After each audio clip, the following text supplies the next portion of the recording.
Let me be clear, this marriage is off the table. Including myself, the three of us looked at Thomas, who was supposed to become my father-in-law, with expressions of surprise. Listening to your story, it seems you folks are nothing but poor. Don't think you can marry into money and ride the gravy train here.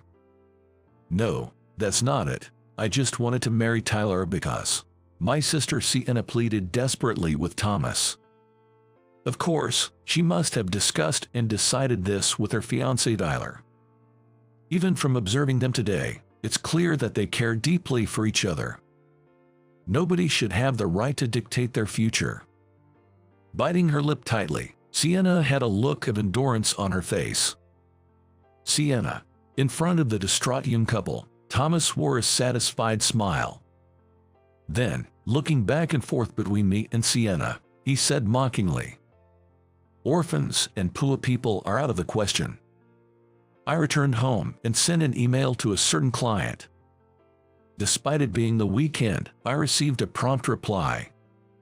The content of the message conveyed their joy. Using a certain work project, I came up with a plan to make Thomas approve Sienna and Tyler's marriage. However, it wouldn't be easy. If Sienna married under these circumstances, just pleading with Thomas, she would likely face hardship in her new family. To prevent that, I had to take some action. My name is Alex. Just the other day, I celebrated my 32nd birthday and was telling my sister, maybe it's time to start going to the gym. She coldly replied, as if you'll stick with it. Despite her sharp tongue, I still vividly remember the day my sister Sienna was born. She came into the world when I was in first grade. It was a fall day, the scorching heat of summer had passed, and the warm sunshine felt comforting, accompanied by a cool breeze. I remember visiting my mother in the hospital after school and tentatively touching the tiny hand of the newborn Sienna. Her small hand was warm and slightly moist. My heart raced, and I looked up at my mother. She was smiling joyfully and gently lifting the baby. I remember the sweet, damp smell. "He is your brother," my mother said, and the baby's tiny, red face seemed to smile. The following years might have been the happiest of my life. I fondly recall Sienna crawling after me as I was about to leave for school, and the first time she called me Alex. However, more often than not, it was me who ended up crying, whether it was from having my carefully assembled toy trains wrecked or getting hit in the face with a thrown block. I even cried when my cherished childhood stuffed animal got all sticky from her drool, but now, it's a fond memory. As she grew, we could do more things together. Like the time we were running toy trains from one end of the house to the other, and our dad, just back from work, tripped over them. Or when we both ended up covered in mud after falling in a puddle after the rain. I'll never forget the look of astonishment on our mother's face when she saw us from head to toe in mud. Of course, we were promptly marched to the bathroom. There were countless memories like these that I could go on about. I'm sure these memories will be among those flashing before my eyes when my life comes to an end. But that happiness didn't last forever. It was a rainy winter day. I was in the 6th grade, and Sienna had just turned 5. My father had left without an umbrella, so my mother went to pick him up by car, leaving Sienna and me home alone. It was only a 10-minute drive. After dinner, Sienna and I were relaxing in the living room, watching TV and chatting about trivial things. But even after an hour had passed, our parents hadn't returned. I remember hearing the distant sound of an ambulance siren and looking out the window. It was a car accident. A car had skidded on the wet road and crashed into my parents' car. I was stunned as the police explained what happened.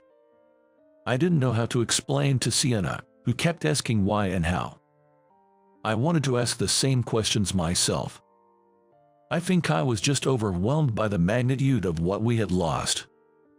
During that time, the adults around us took care of various procedures, and Sienna and I were taken in by relatives. Their home had no other children, and fortunately, they treated us well. but I always felt it's not our place, and I wanted to leave with Sienna as soon as possible. It was around the time I entered high school. At 15, I made up my mind to leave with Sienna.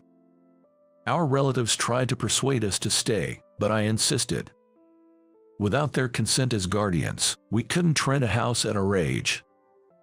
Fortunately, we had some money from our parents' insurance and inheritance.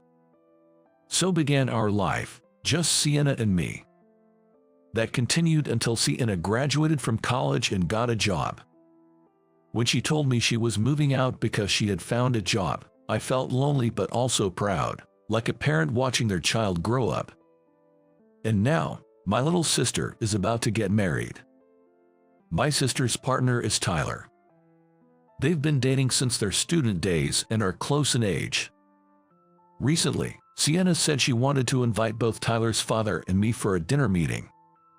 It's probably for the formal introductions between both families for the marriage. He's the man my dear sister is going to marry, after all. Wanting to make a good impression on his parents, I splurged a bit more than usual on a suit and prepared for the dinner. However, on the day of the dinner, Tyler's father, Thomas, didn't show up at the agreed time. Tyler and I had already greeted each other by then.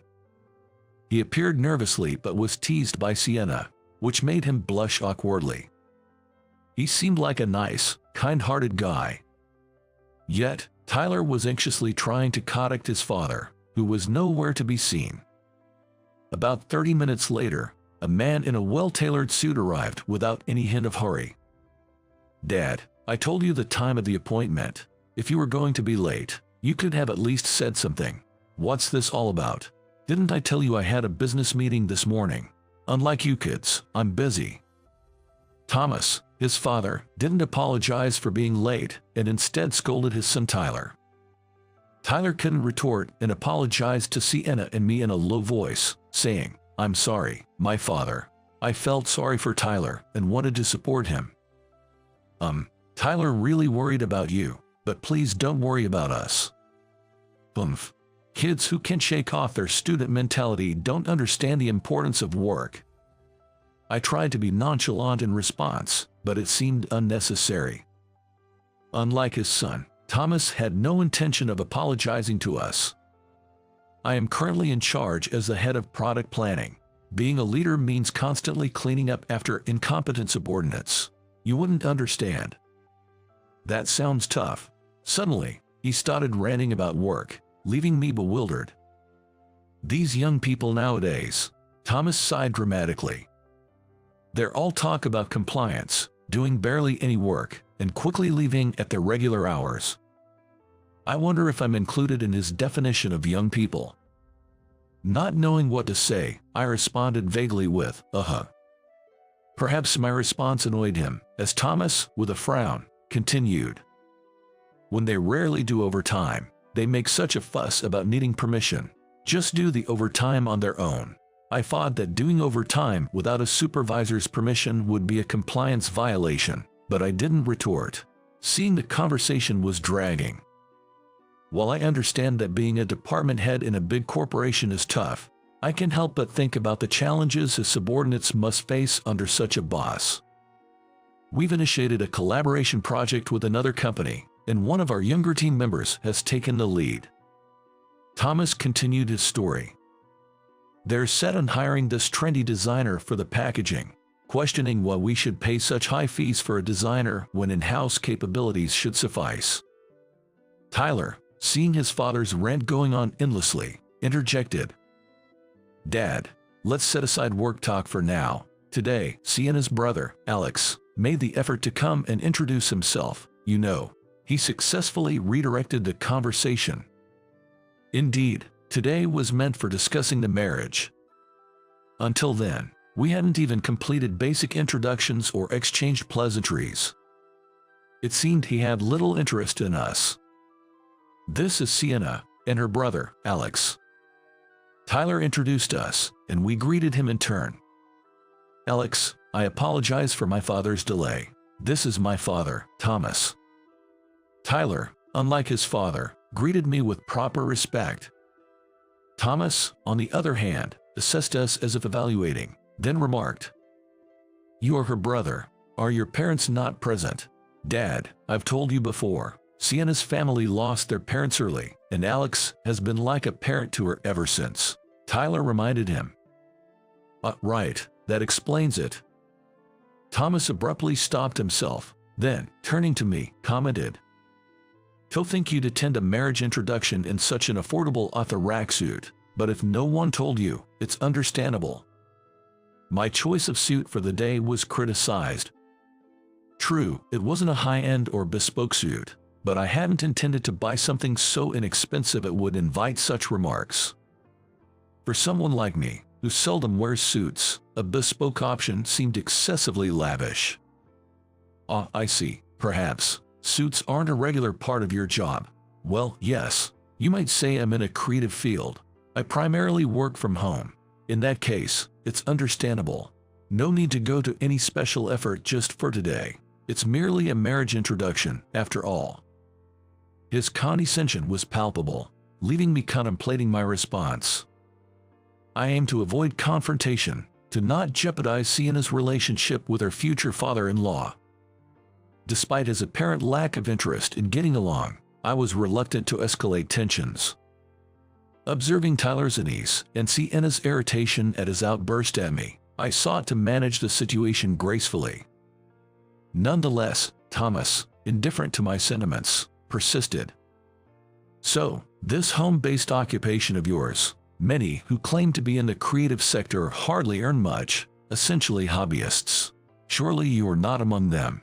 It's a sensitive topic, but yes, our field does include many who might be considered semi-professional.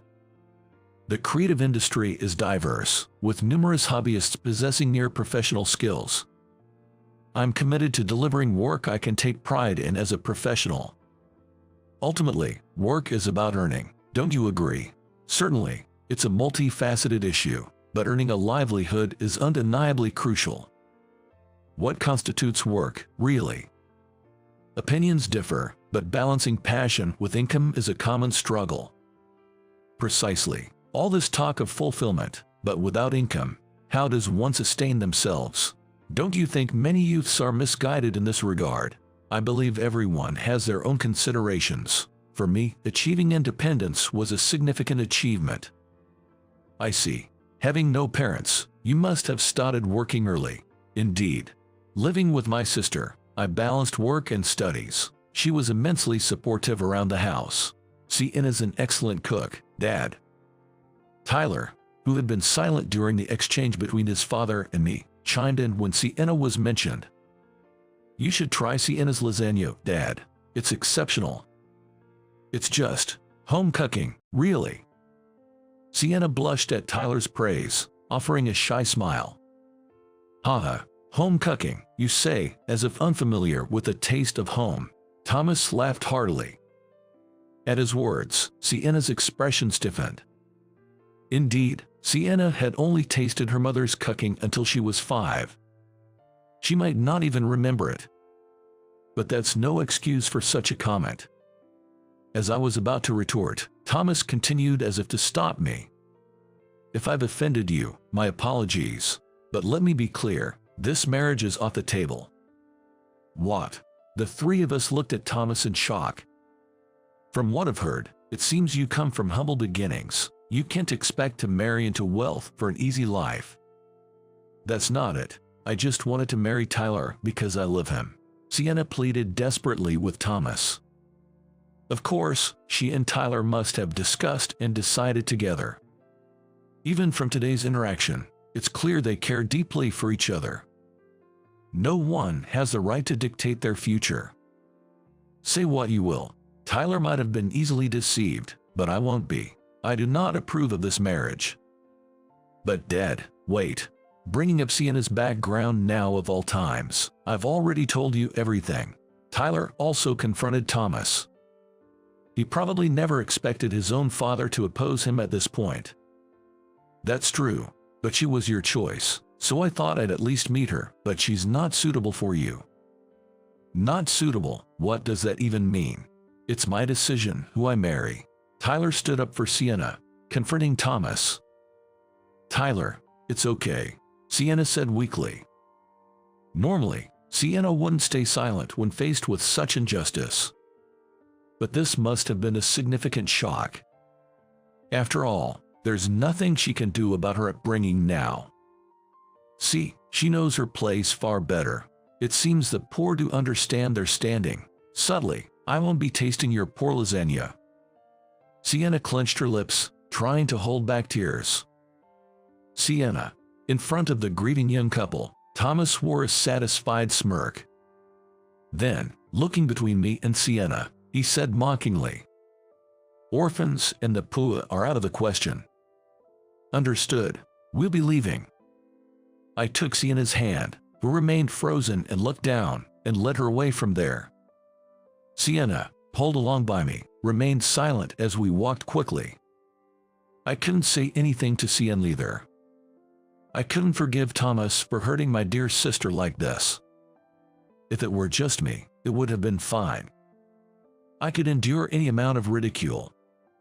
But when Sienna is hurt, it's a different story. Back home, I sent an email to a client. Despite it being a weekend, I received a reply soon after. The message conveyed a client's joy. Using a certain work project, I had an idea to make Thomas approve of Sienna and Tyler's marriage. But it wouldn't be easy. Surely, even if we begged Thomas and got married, Sienna would suffer in her new home. To prevent that, I had to take action myself. Thomas mentioned he was the head of the product planning department. From what Tyler told me, Thomas works for Fulton Sweets, a well-known candy manufacturer familiar to everyone.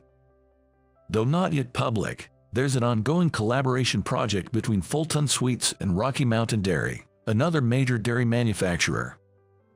And this time, I, working as a freelance designer, was commissioned for the package design of this collaborative product. Normally, large manufacturers have in-house designers responsible for their product packaging, but this collaboration was outsourced to me. I had previously worked on a project for Rocky Mountain Dairy, and this job came through that connection. Juggling other commitments, I had been unsure about scheduling a meeting, but the email I sent earlier was to propose a date to the contact at Rocky Mountain Dairy. On the day of the meeting, both representatives from Rocky Mountain Dairy and Fulton Sweets, having concluded their business discussions and contracts for the collaboration, invited me to a dinner meeting, which also served as an introduction to all parties involved. And there, as the superior of the Fulton Sweets representative, Thomas was also present. Spotting Thomas already seated at the dining table from afar, I entered the private room with a leisurely pace. "Sorry for being late. Oh, Thomas, you are already here. That's early for you." As our eyes met and I greeted him with a smile, Thomas's face turned visibly pale. "Alex, thank you for joining us today." Ryan, the head of the product planning department at Rocky Mountain Dairy, stood up to take my coat. The last product I designed for Rocky Mountain Dairy became a sensation on social media and sold explosively. Initially skeptical of my design, Ryan has been quite deferential since that product's success. Though their products differ, both Rocky Mountain Dairy and Fulton Sweets are major food manufacturers. However, Rocky Mountain Dairy is larger in terms of sales. In this collaboration, originally proposed by Fulton Sweets, Rocky Mountain Dairy holds more sway. With Ryan already in my corner, I wondered how Thomas would interact with me now. Thomas, still pale, gaped at me as I added, "You must be busy today, right? Taking the time for a meal with me." Thomas, do you have any plans after this?" Ryan chimed in, prompting Thomas to hurriedly deny any. "By the way, do you two know each other?" "Jess, we just met last week. Something about not wanting to eat my sister's pool lasagna." Before I could finish, Thomas loudly interrupted with saying, "Ryan, everyone's here, right? What would you like to drink? I'll take the orders," Thomas said, rushing off like a waiter to take everyone's orders. Ryan watched Thomas's humble act, commenting, "Such a modest man."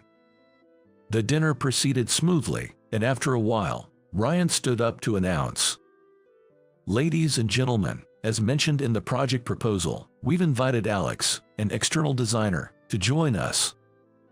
I looked around and greeted everyone, making sure not to forget eye contact with Thomas. Our company has been indebted to him for a while now, and this time, after we pleaded with him to take on our project, he graciously agreed to do so. Amidst applause, I bashfully responded with a thank you. I look forward to working with you. Did you know, Alex also designed that popular beverage you see in grocery stores? Ryan shared my background without me having to introduce myself. It's both flattering and a bit embarrassing. I never imagined achieving such success as a designer.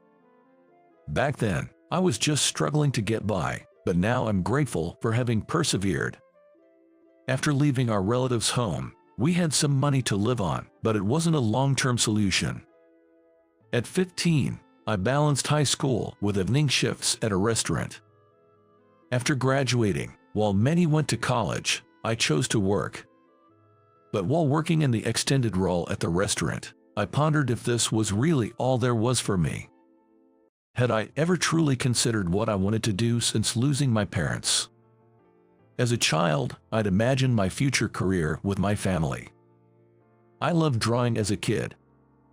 I even won a gold award in a poster contest when I was in elementary school. I enjoyed thinking about how to make my drawings clear and which colors would stand out. Remembering what I loved led me to an interest in becoming a designer. Since losing our parents, all I focused on was how to get by with my sister, who isn't the little kid she used to be anymore. She's quite capable now, helping out a lot at home. And she is even getting cheeky at times. It made me think that maybe it's okay for me to start focusing a bit more on myself. After all, bettering myself could ultimately benefit us both. And so, I made up my mind. While working, I decided to attend a design school. Balancing work and study was tough, both physically and mentally, especially with school assignments cutting into my sleep. But I found studying design incredibly enjoyable. I learned that design is everywhere, in commercial spaces, billboards, posters, furniture, and everyday items, all meticulously planned in terms of color, layout, and design. Designers don't just draw what they like. They create concepts and express them in specifications that others can understand. Through studying color theory and learning how to use design software, I acquired the basic skills needed to be a designer and graduated from the design school. I also quit my job at the restaurant around the same time. There are various career paths for designers, but I landed a job at a small design office. After working there as a package designer for 3 years, I went freelance.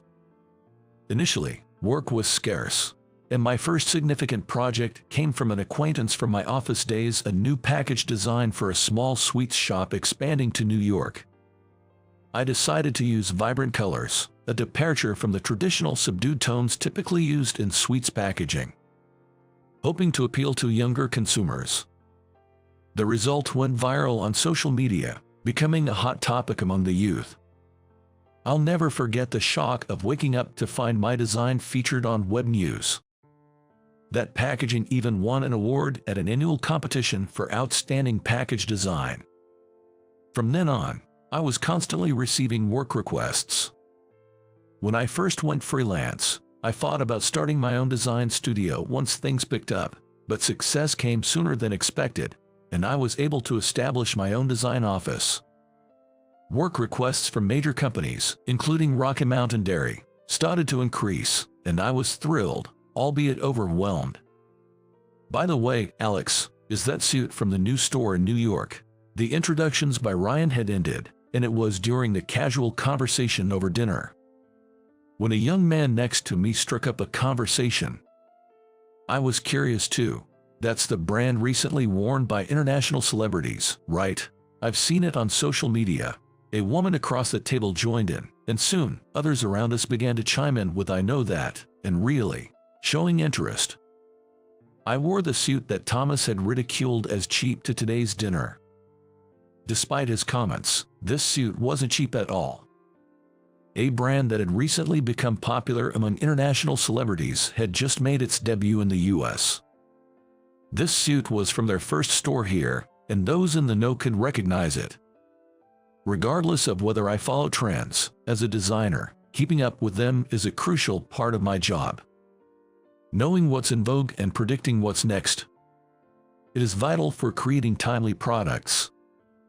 The conversation continued pleasantly until Ryan returned to his seat. Alex, speaking of which, that major beverage company's coffee packaging changed a bit ago. I thought it looked great, and then I found out it was your work. Ryan spoke cheerfully, while Thomas sat silently opposite him, not saying a word. Thomas must have heard the conversation about my suit as well. Did you know about this, Thomas? Well, no, I'm not very familiar with these things. Thomas stumbled over his words when Ryan turned the conversation to him. Is that so? Alex is a popular designer these days, so we were a bit worried if he'd take on this project, but now that he has, I'm confident our collaboration will be successful. Having Ryan say that puts a bit of pressure on me, but I've always been grateful for Rocky Mountain Dairy's support, and I want to do what I can to help. I responded while scratching my head, and Ryan looked pleased. Really, I appreciate you saying that. Alex, is this your first time working with Fulton Sweets? Yes, it is my first time, but actually, I'm soon to become related to Thomas through marriage. What? How come? Ryan exclaimed in surprise. Well, I have a sister who's dating Thomas's son. Wow, what a coincidence. Are they getting married? Jess, we've been talking about it recently, right, Thomas? I looked to Thomas for confirmation. Yes, indeed. My son would very much like to marry Alex's sister, Thomas answered with a forced smile. That's wonderful news. Congratulations. Hey everyone, Alex's sister and Thomas's son are getting married. Ryan's announcement was met with a chorus of really and congratulations from around the room, and I expressed my gratitude to everyone. Thomas looked at me with a sour face. In a barely audible whisper, he said, "What are you trying to do?" "I'm not trying anything." I stood up and looked around. "Thank you, everyone. But actually, there's someone who's against my sister's marriage, and it's been troubling us." "What? Why?" came voices of surprise. Thomas whispered harshly, "Hey, what do you think you're saying?" But I pretended not to hear. "Actually, my sister and I lost our parents when we were young. I've been like a parent to her, but at a family dinner with our potential in-laws, it was said that their son marrying someone poor and without parents was out of the question." "That's awful. That's terrible." Murmurs of shock and criticism followed. Thomas fell silent as I continued. "I've managed to establish my own design office, thankfully receiving work. My sister is independent too, and it's frankly painful to have our parents brought up now. That's too much. That's just cruel." Thomas, the target of criticism, seemed to be sweating as he listened to the surrounding voices. "When our parents died, my sister was only 5. We've worked hard to live our lives, and to be told such things when she's about to marry the person she loves, it's just too much." I glanced at Thomas. He was looking down, seemingly listening to our conversation. As a brother, I can't help but want my sister's happiness. I don't want her to give up on marrying the person she loves, nor do I want her to marry into opposition and face hardships. I'm not usually one to talk about myself like this, but for my sister's sake, I felt this was all I could do. This was a sort of gamble. I didn't know how the other party would react, but I took the chance. Wishing for my sister's happiness, I'm asking you, please accept my sister and Tyler's marriage. I slowly turned to face Thomas, guiding everyone's gaze towards him. Everyone's gaze shifted towards Thomas. Thomas looked pale, his eyes wide open. He probably didn't expect me to condemn myself in this way. Just as I was about to directly address Thomas, he stood up abruptly. "Wait, that's not what I meant." Thomas's outburst came with a rush. I never meant to call anyone poor. I had no idea he was such a distinguished designer. Thomas hurriedly tried to amend his statement. There was no haughty attitude from before. To think that your sister would marry into a humble salaryman's family like ours, I am truly humbled. He stumbled over his words, desperately trying to make amends. That should be enough. I never intended to belittle Thomas. So I gave Thomas my biggest smile. Yes, Thomas is in favor of their marriage, right? The opposition was just from some distant relative of yours. At my words, Thomas looked bewildered. But he quickly grasped the situation and frantically searched for words. Of course, I'm in favor. As for the relatives, I'll take responsibility and persuade them, he said, seemingly drained, and sat down. I had won the bet. I hadn't ruled out the possibility that Thomas might stubbornly oppose the marriage. However, this setting was like home ground for me, filled with people who were favorable towards me. For Thomas, on the other hand, this was a dealing with a major client who trusted me. It should have felt like an away game for him. Sharing my personal story had swayed public opinion in my favor. Thomas was powerless now. Should he make any more comments that hurt my sister, I'd be ready to fight back, though I doubt he'd dare to now. Seeing someone he looked down upon as poor now achieving a higher status and recognition must have been a sobering experience for him. Thomas didn't speak to anyone after that. He probably wanted to leave as soon as possible, but due to the presence of clients, he likely felt compelled to stay and drink, albeit reluctantly. Only Thomas and I knew the truth. In secret, I reveled in a taste of victory. Sienna and Tyler's marriage was now assured. After resolving the issue with Thomas, the wedding date and venue were smoothly arranged, and the couple later visited me to express their gratitude again. I'm truly sorry for what my father did, Tyler said earnestly. Surprisingly, Tyler was the one most upset by the incident. I had thought he wouldn't stand up to his father, but this was something he couldn't overlook. After Thomas's opposition, Tyler was prepared to cut ties with his father to be with Sienna. Ultimately, because Thomas relented, it didn't lead to estrangement, but it seems the feeling of distrust remains unresolved. Tyler seemed to have no desire to get too close to his family home anymore, despite not having a bad relationship with his mother. It appeared that Thomas had lost his son's trust. If my father says anything to Sienna, I'll be the one to protect her next time, Tyler declared in front of me. Sienna chimed in, "It's okay. I won't let it get to me like that again. I'll show him." Their spirited words reassured me of their strength. I haven't seen Thomas since that day.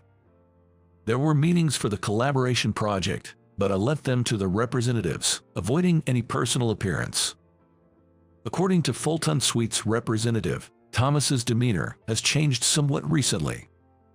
Previously always confident, sometimes even overbearing towards his subordinates, he has suddenly become subdued. The representative said that he'd become almost invisible. Whether my confrontation brought about this change, I can't be sure, but perhaps being put in his place taught him something. On the wedding day, seeing Sienna in her pure white dress brought back a flood of memories, and I couldn't hold back my tears. "You're crying too early," Sienna laughed, tears glistening in her eyes too. I was about to walk down the aisle with Sienna. Since our parents passed, I had been too preoccupied with just surviving to ever imagine such a day. I always thought my life's flashbacks would be filled with memories of our time as a family of 4, but now, this day will undoubtedly be among them.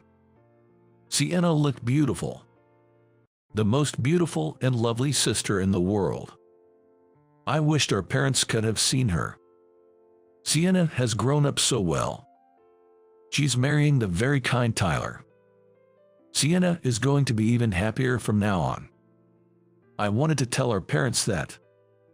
I've always been happy, Sienna said to me with teary eyes, as if she had read my mind. I was never lonely because I had you.